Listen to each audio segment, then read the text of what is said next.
तो चलिए शुरू करते हैं हमारी आज की कहानी। आप मुझे इस शादी के लिए मजबूर नहीं करती तो ये सब कुछ नहीं होता। आपने हमारी ज़िंदगी बर्बाद करके रख दी है सिर्फ अपनी बेटियों के खातिर। आपको यह सब कुछ करके क्या मिला? आपको बेटियां तो आबाद हो गई, लेकिन मैं तो बर्बाद हो गया था। मुझे कुछ भी समझ नहीं आ रहा था कि सुनील अपनी माँ से ये सब कैसी बातें कर रहा था। करीब जाने की कोशिश करती तो बात करती तो बीच में ही हमारी सास नंद आ जाती है। हमारी शादी को अभी कुछ ही दिन हुए थे। जब रात को मैं अपने कमरे में सोने गई तो लेटी ही थी कि अचानक मेरी नंद मेरे कमरे में आ गई और मुझसे कहने लगी कि भाभी, क्या मैं आपके साथ सो सकती हूँ? मुझे अपने कमरे में बहुत गर्मी लग रही है। आपके कमरे में तो एसी की हवा है, इसी वजह से मैं आपके पास चली आई। आपको बुरा लग रहा है तो मैं इसमें कुछ भी नहीं कर सकती, क्योंकि मुझे आज इसी कमरे में सोना है। आप क्या करेंगी? मैं इन दिनों अपने ससुराल वालों से बहुत ज़्यादा परेशान रहने लगी थी। सारा सारा दिन सोचों में गुम होती, अपने पति के सास के बदला हुआ रवैया महसूस करती। हालांकि वो लोग मुझे जुबान से कुछ भी नहीं कहते थे, पर मेरा बहुत अच्छी तरह ख्याल रखते थे। मगर मेरे साथ बहुत कुछ ऐसे हो रहा था मुझे जो परेशान कर रहा था। लेकिन ऐसा भी नहीं था कि वह मुझसे प्यार नहीं करते थे, पर फिर भी मेरा ध्यान नहीं रखते थे। वह मेरा बहुत ख्याल रखते थे, लेकिन बहुत ज़्यादा चुप रहते थे। मुझसे अपने दिल की कोई भी बात नहीं कहते थे। पहले तो मुझे ऐसा लगा कि शायद हो सकता है कि वह ऐसे ही हो, लेकिन कुछ लोग होते हैं जो बहुत कम बोलते हैं, वक्त के साथ बदल जाते हैं। लेकिन वह धीरे धीरे इस बात का एहसास हो गया कि यहाँ पर कुछ और ही है जो मैं देखने की कोशिश कर रही थी, पर मेरी नज़रों के सामने कुछ नहीं आ रहा था। और नंदे के बीच में आ जाती और मुझे मेरे पति के साथ अकेला नहीं छोड़ती थी। मैं एक बहुत अच्छे और अमीर घर की लड़की थी।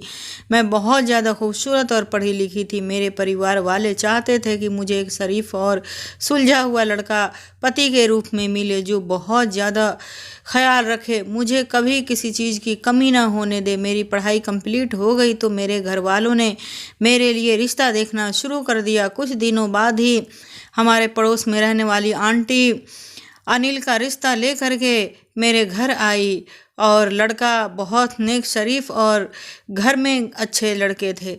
सुनील को देखने उसकी मम्मी के बहाने हमारे घर हमारी मम्मी भी आ गई। सुनील बहुत ही अच्छा लड़का था, पढ़ा लिखा भी था। सब पूछताछ करके चले गए।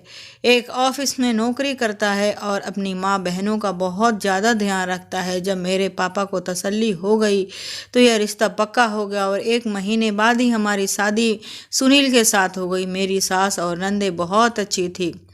वह मेरा बहुत ज़्यादा ख्याल रखती थी, कभी भी मुझे किसी चीज़ की कमी नहीं होने देती थी। मेरे घर में नौकर काम करते थे, लेकिन मेरी ससुराल में कोई नौकर चाकर नहीं था। यह लोग ज़्यादा अमीर नहीं थे, लेकिन दिल के बहुत अच्छे लोग थे और सदा मिजाज के थे। मेरा पति भी मेरे बहुत ज़्यादा ख्याल रखते थे, लेकिन एक बात मुझे बिल्कुल भी अच्छी नहीं लगती थी कि यह थी कि जब भी मैं अपने पति के करीब जाने की कोशिश करती या उनसे बात करने की कोशिश करती तो मेरी सास नंद बीच में आ जाती।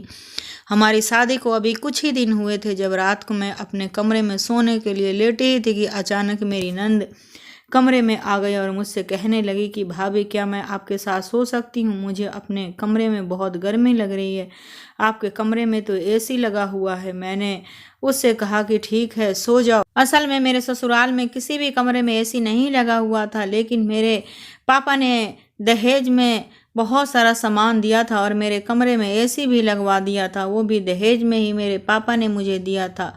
उस दिन मैंने सोचा कि चलो कोई बात नहीं, अगर एक दिन मेरे माँ मेरे कमरे में मेरी बहन आ करके सो जाएंगी तो कुछ भी नहीं होगा। मैंने खुशी खुशी उसे अपने कमरे में सुला लिया। लेकिन हैरत की बात ये हुई कि रोज़ ही वह सोने लगी।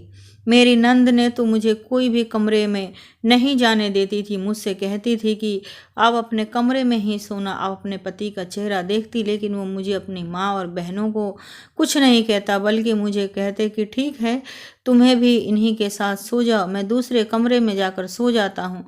जब मैं उनसे कहती तो आपके साथ चलती हूँ तो मुझसे कह देते कि नहीं, तुम्हें एसी में सोने की आदत है, तुम यहाँ कमरे में आराम से सो जाओ।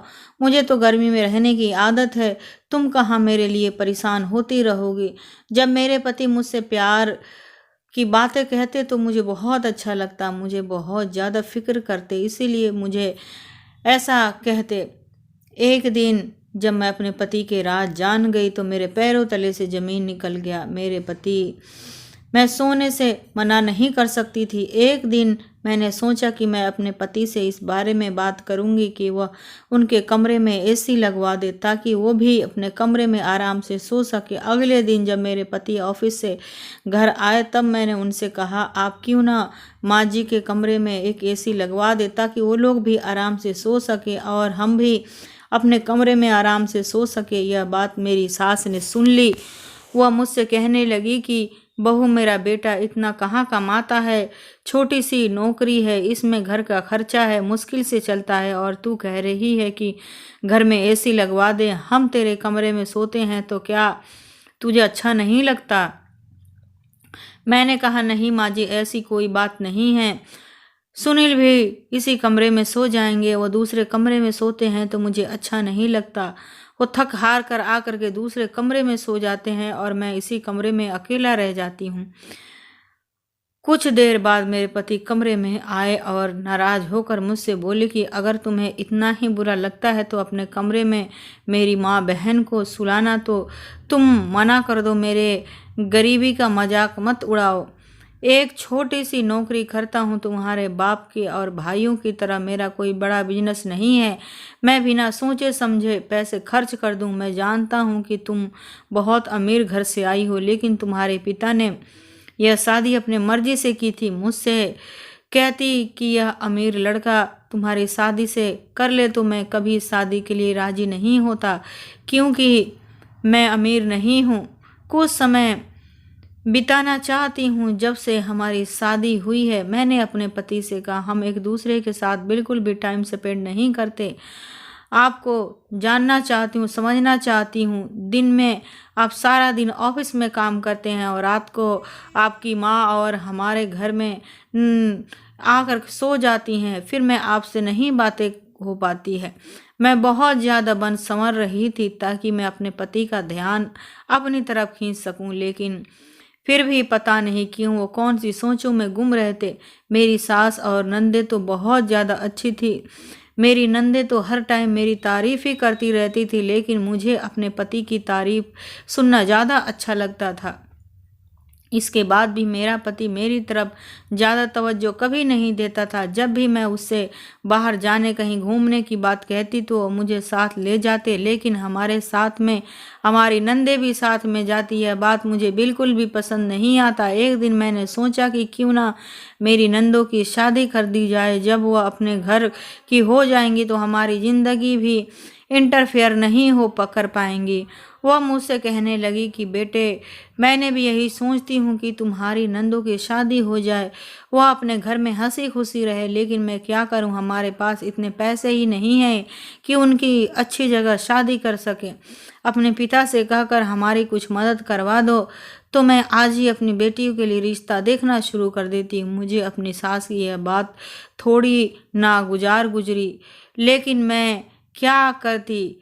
नंद की शादी करवाना मेरा फ़ायदा था, इसीलिए मैंने अपने पिता से कहकर अपनी नंद की शादी के सारे इंतजाम करवा दिए। मेरी सास ने भी फ़ौरन मेरी नंद के रिश्ते के लिए देख लिया। मुझे तो ऐसा लगता था जैसे उन्होंने पहले से ही रिश्ता देख रखा और वो इंतज़ार में हैं कि मैं अपनी नंद की शादी का इंतजाम अपने पिता से करवा दूँ।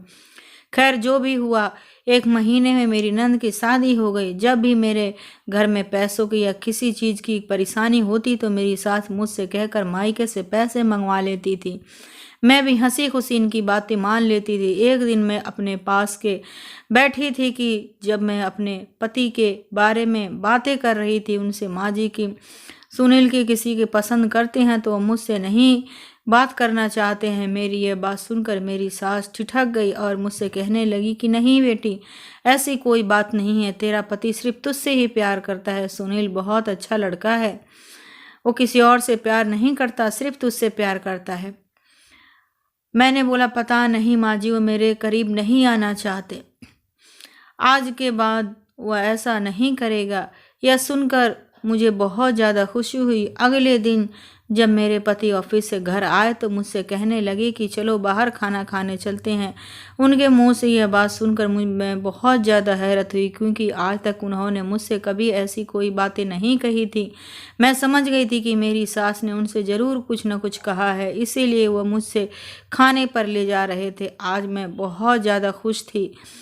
मैंने उनसे कहा कि ठीक है, आप 10 मिनट रुकिए, मैं तैयार होकर आती हूँ, फिर हम दोनों साथ डिनर करने चलेते हैं। आज पहली बार हम दोनों अकेले टाइम स्पेंड करने गए थे। अनिल ने आज भी मुझसे कोई बात नहीं की थी। वह आज भी चुपचाप बैठा हुआ था, बस मेरे तरफ टकाटकी लगाकर देख रहा था।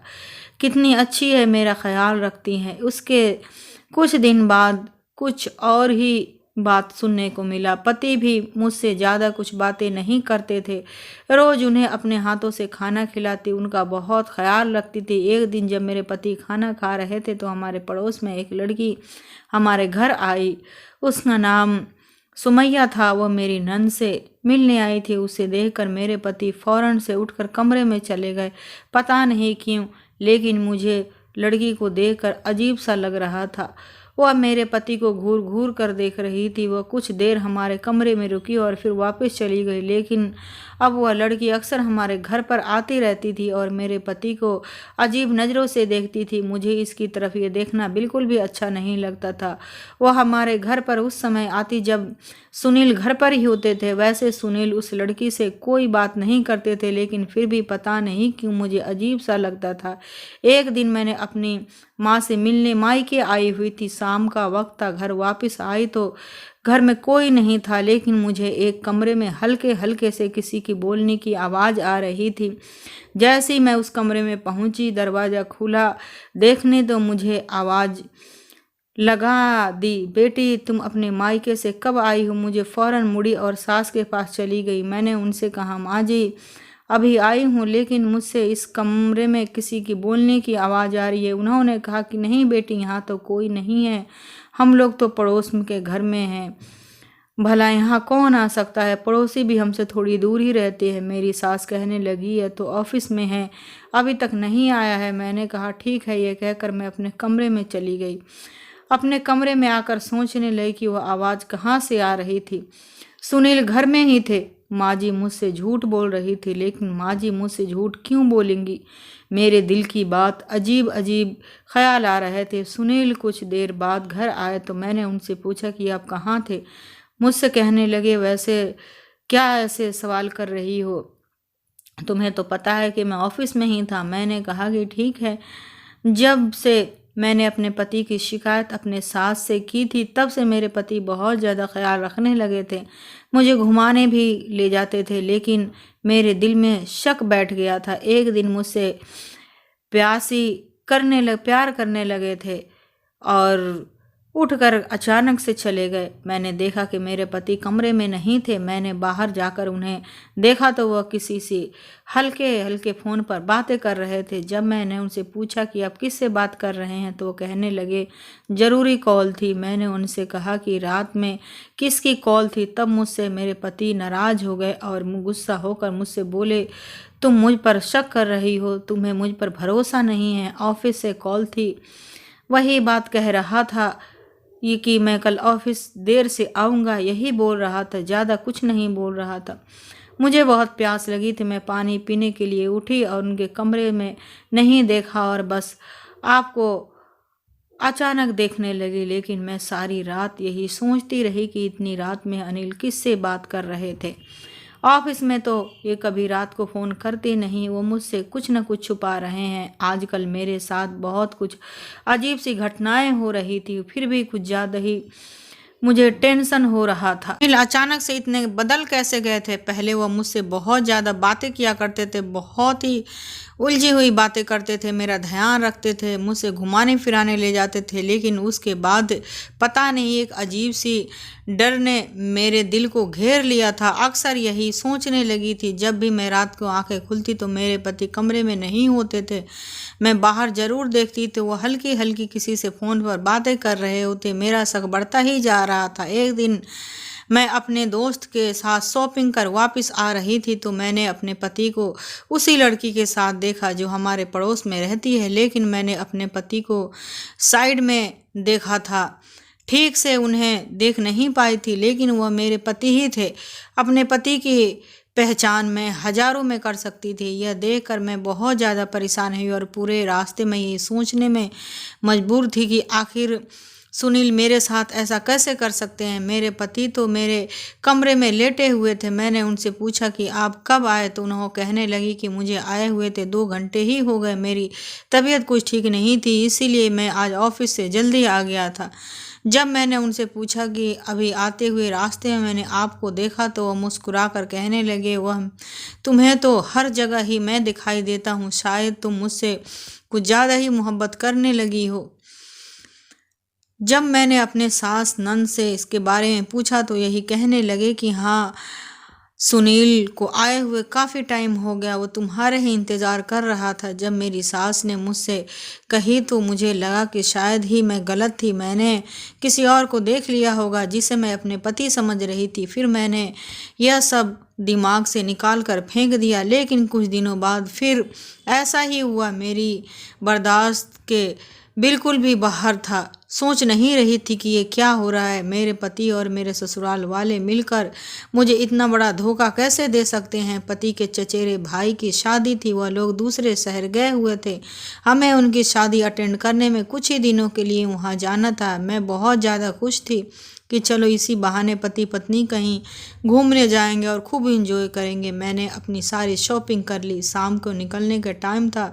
जब मेरे पति ऑफिस से आए तो मुझसे कहने लगे कि मैं अपने लोगों के साथ नहीं जा सकता, मुझे ऑफिस में बहुत ज़्यादा ज़रूरी काम है, तो आप लोग चले जाइए। सुनकर मुझे बहुत ज़्यादा दुख हुआ। मैंने कहा कि मेरे पति, मैं आपके साथ ही जाना चाहती हूँ। तो कहने लगे, ये ठीक नहीं है, तुम मुझसे जिद मत किया करो। अगर तुम नहीं गई तो सब तुम्हारे बारे में सवाल करेंगे कि मैंने रोकने की बहुत कोशिश की, लेकिन पति ने मुझे अपनी माँ और बहनों के साथ शादी में भेज दिया।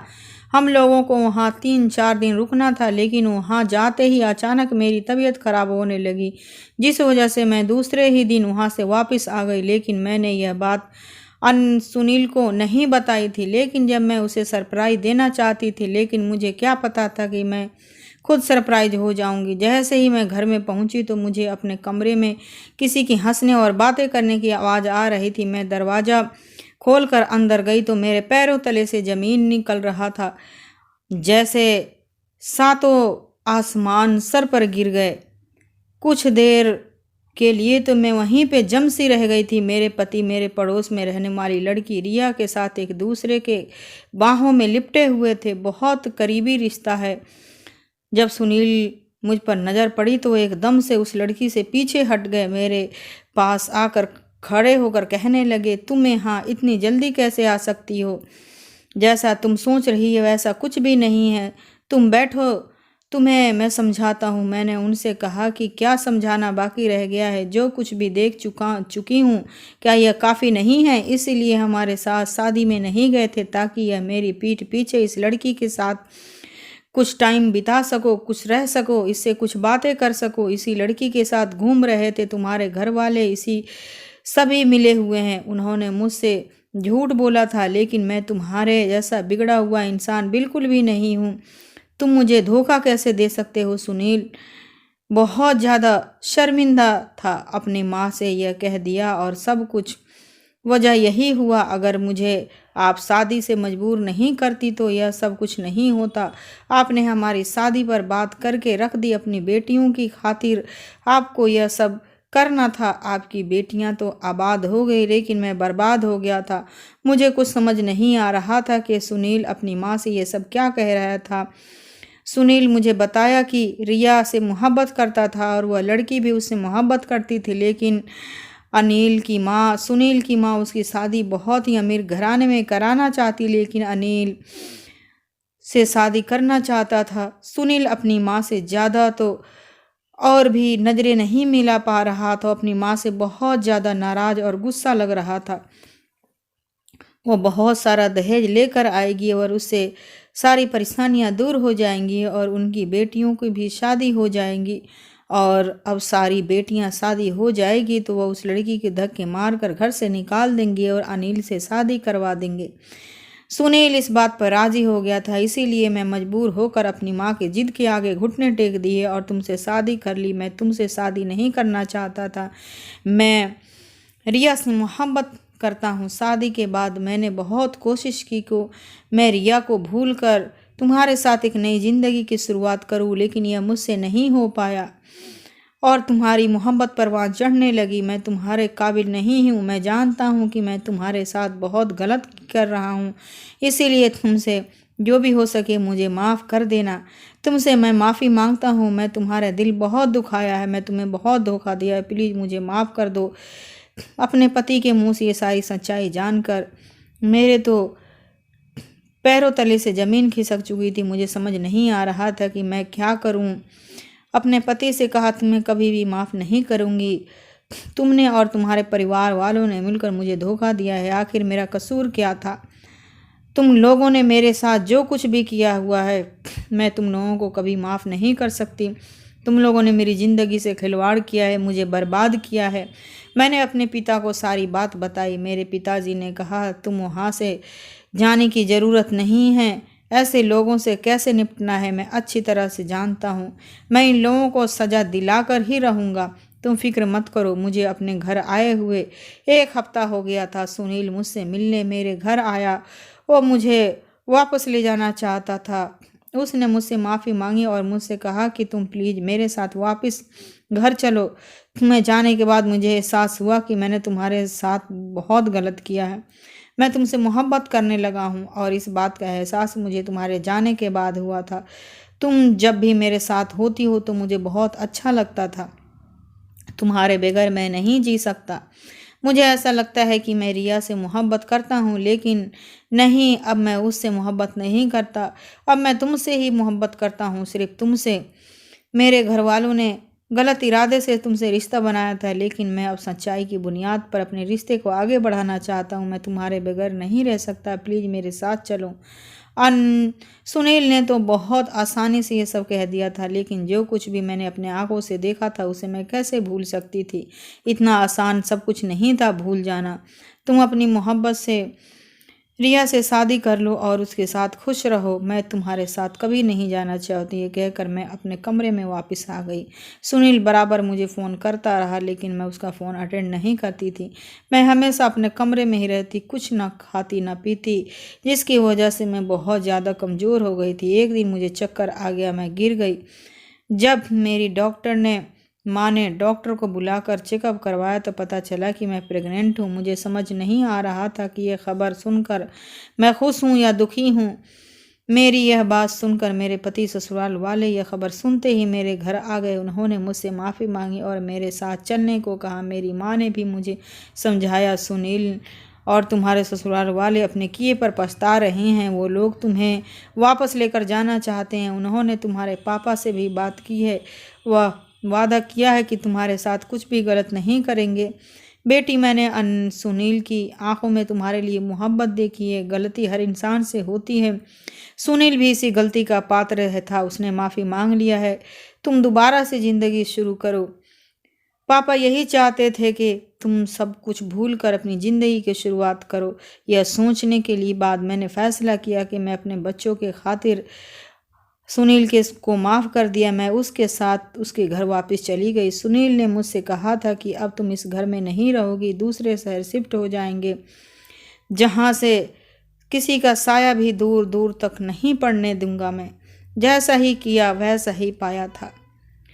एक दूसरे शहर शिफ्ट हो गए। सुनील के वहाँ से नौकरी भी मिल गई। मेरा बहुत ख्याल रखता था, बहुत ज़्यादा मोहब्बत करने लगा था। उस वक्त पर अपनी मोहब्बत का इजहार करता। हम दोनों बहुत ज़्यादा खुश थे। देखते ही देखते भगवान ने हमारी गोद भर दी थी, एक बेटी की माँ बन गई थी।